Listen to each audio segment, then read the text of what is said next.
السنابل. لاح الصباح والنسمة صافية لما بتداعي الغصون ينزل ندى زي المطر، والبلبل الشادي على غصن الشجر، والبدر راح شايل هموم العاشقين لكنه راجع بعد ما يلف المدار، والشمس جاية من بعيد متبسمة تفتح عيونها للنهار.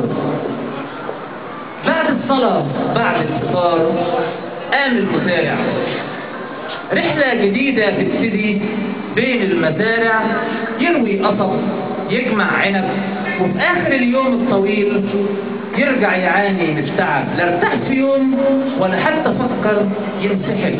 ومعاه ولد ابنه الكبير هو السند هو العماد.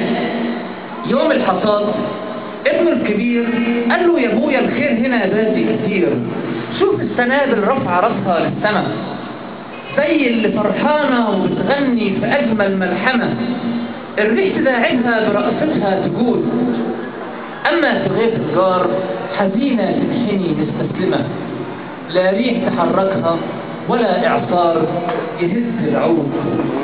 الاب كان راجل حكيم فاهم وعاقل، قال له يا ابني البشر زي السنابل، العقل لو فاضي يخف والقلب لو فاضي يجف، والقلب لو مليان امل طيبه وبراح، حب وجراح، زهد وخجل يبقى تقيل، والعقل لو مليان عمل فكر وخيال سحر وجمال يبقى الميزان لازم يميل، والعود يا ابني يبقى مايل ينحني زي السنابل.